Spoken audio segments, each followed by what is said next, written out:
Katihar railway station पर उस वक्त सियासी पारा चढ़ गया जब राजधानी एक्सप्रेस से लौटे अररिया सांसद प्रदीप कुमार सिंह का लोजपा नेताओं ने फूल मालाओं से जोरदार स्वागत किया। लोजपा के पंचायती राज प्रकोष्ठ के प्रदेश प्रधान महासचिव राजीव रंजन की अगुवाई में सैकड़ों कार्यकर्ताओं ने जमकर नारे लगाए।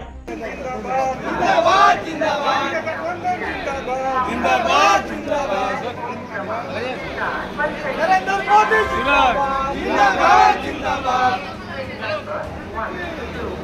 राजीव भैया जिंदाबाद जिंदाबाद जिंदाबाद, राजीव भैया जिंदाबाद जिंदाबाद जिंदाबाद। सांसद प्रदीप सिंह ने विपक्ष पर करारा हमला करते हुए उन्होंने राहुल गांधी और तेजस्वी यादव को आड़े हाथ लेते हुए कहा कि अब बिहार की जनता झूठे वादों के झांसे में नहीं आने वाली। परिवारवाद की राजनीति खत्म हो रही है। एनडीए की सरकार विकास के एजेंडे पर चल रही है। उन्होंने एसआईआर को लेकर उठ रहे विपक्षी सवालों को सिरे से खारिज करते हुए कहा कि यह प्रक्रिया वोटों की चोरी नहीं बल्कि सुधार की कवायद है। विपक्ष इसे मुद्दा बनाकर जनता को भ्रमित करना चाहता है। वहीं लोजपा नेता राजीव रंजन ने बताया कि सीमांचल खासकर कटिहार की कई समस्याओं को लेकर सांसद को अवगत कराया गया है। उन्होंने भरोसा दिलाया है कि हर स्तर पर समाधान की कोशिश होगी। साथ ही राजीव रंजन ने दावा किया कि लोजपा बूथ स्तर तक संगठन को मजबूत कर रही है और अगला चुनाव एनडीए के लिए ऐतिहासिक होने वाला है। देखिए, राहुल गांधी हो या तेजस्वी यादव जी हो, इनको कोई मुद्दा है नहीं। एसआईआर आज नई बात तो नहीं हो रही है। आज़ादी के बाद समय समय पर यह होता रहा है।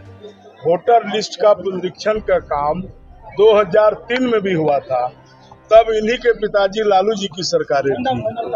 तो वोटर लिस्ट में अगर डबल नाम है, किसी का नाम कोई वोटर इस संसार में नहीं रहा, वो मर गए, तो उनका नाम रहना चाहिए। तो वोटर लिस्ट का शुद्धिकरण होते रहना चाहिए। और देश का जो चुनाव आयोग है यह निष्पक्ष एजेंसी है, सुप्रीम कोर्ट ने भी कहा है। तो राहुल जी को, तेजस्वी जी को न जनता से उम्मीद है, उन पर भरोसा नहीं है, और न कोर्ट पर भरोसा है, न चुनाव आयोग पर भरोसा है, और तेजस्वी जी को बिहार की आवाम पर भरोसा नहीं है। फिर से एक बार भारतीय जनता पार्टी का खौफ दिखा करके वह अल्पसंख्यक मतदाता को डरा रहा है। वोटों की चोरी का आरोप लगाया है। जो भारत के नागरिक हैं, चाहे वह हिंदू रहे, मुसलमान, सिख रहे, ईसाई, उनका वोटर लिस्ट में नाम रहना आवश्यक है। उसे डरने की जरूरत नहीं है, परंतु राहुल जी और तेजस्वी जी उनको डरा रहा है। जिनका नाम काटा गया है, जेन्युइन मतदाता है, उनका नाम जोड़ा जाएगा। आपके पास टाइम है अभी। देखिए, ये तो पार्टी का जो हमारे गठबंधन के साथी है, हमारे जो प्रदेश और देश के नेतृत्व है, वह तय करेंगे कि कहां से कौन लड़ेगा और कहां से किनके उम्मीदवार होंगे। सीमांचल में एनडीए सरकार का, हम लोगों का भारी मतों से विजय होगा। विकास के नाम पे जीत होगी और सीमांचल इस बार हम लोग बढ़िया से जीतेंगे और कोई प्रभाव पड़ने वाला नहीं है। ये आप बताते हैं, कोई प्रभाव पड़ने वाला नहीं है। जो हमारा है हमारा रहेगा, और जो मुसलमान में भी अच्छे लोग हैं वो हमें वोट देगा। दिल्ली प्रवास के दौरान जब मैं इनसे मिला अपने क्षेत्र कटिहार के लिए, तो बहुत सारे मुद्दा थे जिसमें हम लोगों के ये इकलौता सीमांचल में ये सांसद आते हैं। हम लोग अभी सांसद विहीन क्षेत्र से हैं, तो इसीलिए हमने गए दिल्ली, बहुत सारी मांगे थी जिला से संबंधित।